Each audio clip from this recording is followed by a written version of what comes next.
Assalamualaikum warahmatullahi wabarakatuh. Selamat pagi semuanya, anak-anak Bu Guru yang hebat. Bagaimana kabar kalian hari ini? Semoga kalian tetap sehat dan semangat meski belajar dari rumah. Anak-anakku sekalian, pada pertemuan hari ini kita akan belajar Al-Quran Hadis tentang isi kandungan dari hadis keutamaan memberi. Nah, pada pertemuan sebelumnya kita sudah belajar tentang bagaimana cara pelafalan hadis keutamaan memberi, juga terjemahnya baik secara mufradat maupun secara keseluruhan.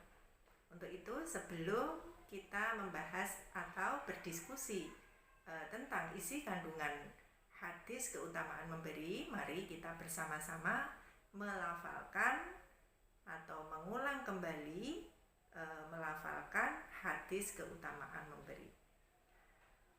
Bismillahirrahmanirrahim. An Abdillah ibni Umar radhiyallahu anhu anna Rasulullah sallallahu alaihi wasallam qala al-yadul ulya khairum minal yadis sufla fal yadul ulya hiyal munfiqatu was sufla hiyas sailatu. Bagaimana terjemahnya? Siapa masih ingat? Ya, mari kita terjemahkan bersama. Dari Abdullah bin Umar radhiyallahu anhu, sesungguhnya Rasulullah Shallallahu Alaihi Wasallam bersabda, tangan di atas lebih baik daripada tangan di bawah. Tangan di atas adalah pemberi dan tangan di bawah adalah peminta-minta. Rawahul Bukhari Muslim. Hadis diriwayatkan Bukhari Muslim. Nah, anak-anakku sekalian, dari terjemah tadi mari kita bahas bersama apa nih isi dari kandungan hadis tentang keutamaan memberi. Nah, kita tahu tadi apa yang dinamakan ataupun yang dinamakan tangan di atas ya. Yang dimaksud tangan di atas adalah pemberi atau orang yang memberi. Kemudian tangan di bawah adalah orang yang meminta-minta. Maksudnya adalah bahwa hadis ini mengajarkan agar kita menjadi seorang yang suka memberi, orang yang pemurah, orang yang dermawan ya. Jadi pertama isinya adalah hadis ini menganjurkan agar kita menjadi orang yang suka memberi atau orang yang bersedekah atau disebut juga orang yang dermawan. Nah, kemudian yang kedua anak-anak, jadi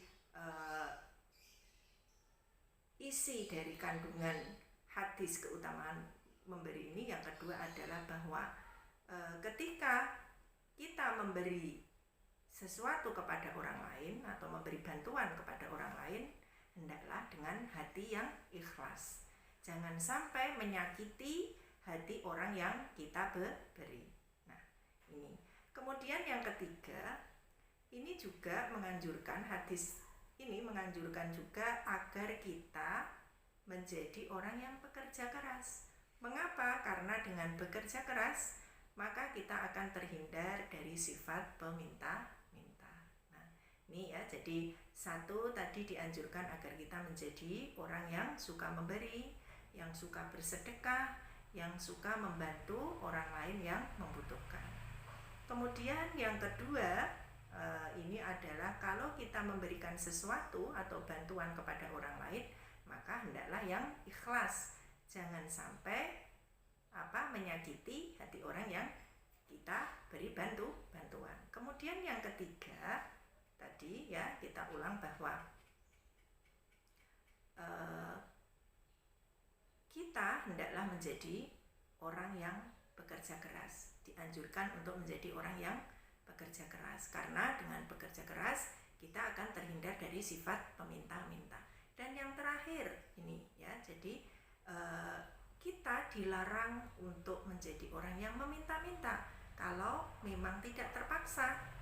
Ya, kita jaga kehormatan kita, jangan sampai kita menjadi orang yang meminta-minta. Nah, inilah anak-anakku isi kandungan dari hadis keutamaan memberi. Intinya bahwa kita dianjurkan menjadi orang yang suka memberi, suka bersedekah. Nah, bagaimana kira-kira cara membiasakan agar kita menjadi orang yang pemurah atau orang yang dermawan? Ya, siapa bisa? Nah, mari kita bahas. Cara agar kita menjadi orang yang terbiasa membantu orang lain ataupun menjadi orang yang suka memberi, diantaranya satu, ini adalah suka memberikan bantuan kepada orang lain, suka bersedekah. Jadi membiasakan bersedekah, memberikan bantuan kepada orang lain, baik teman maupun tetangga, bahkan pada pengemis.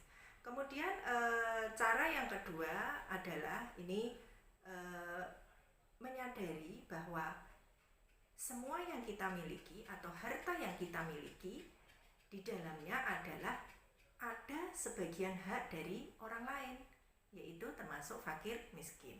Nah, ini. Kemudian yang ketiga ini adalah caranya bahwa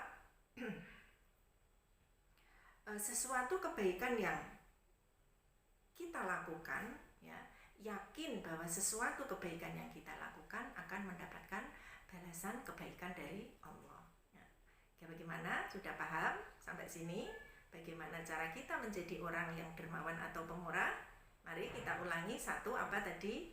Ya, membiasakan memberikan bantuan kepada orang lain, baik itu kepada teman, tetangga, maupun kepada pengemis sekalipun. Kemudian yang kedua apa anak-anak tadi?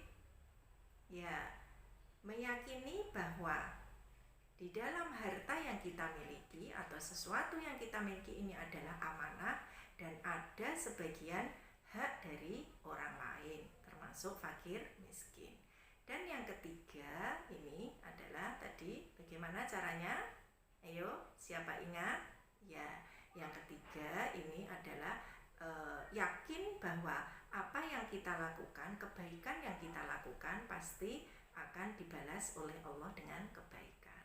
Nah, anak-anakku, bagaimana dengan penjelasan ini? Mudah-mudahan kalian semakin paham dengan penjelasan Bu Guru ya tentang isi kandungan dari hadis keutamaan memberi dan juga bagaimana cara kita agar kita bisa menjadi orang yang pemurah atau dermawan.